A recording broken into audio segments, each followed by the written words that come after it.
The government shutdown was averted, but the debt ceiling is ready to explode.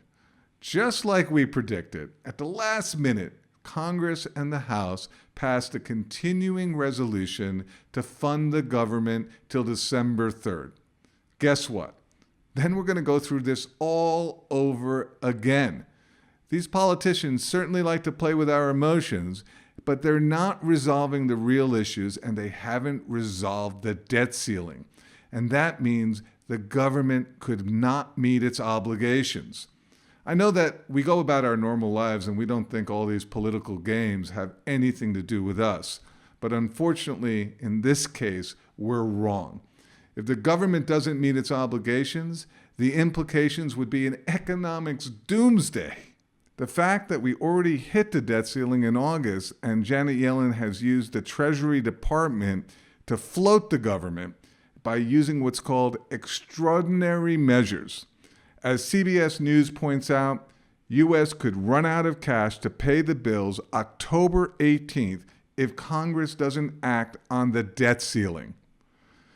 Congress has a couple of weeks, and if it doesn't raise the debt ceiling, it means that we literally will not be keeping our obligations.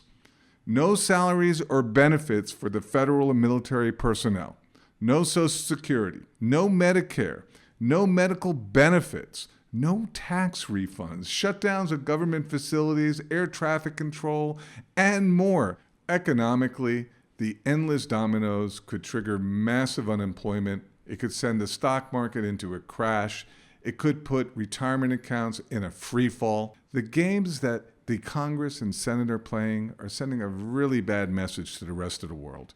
If they even think there's a possibility that the U.S. government would default on its obligations, investors could run for cover, and this could trigger a global recession.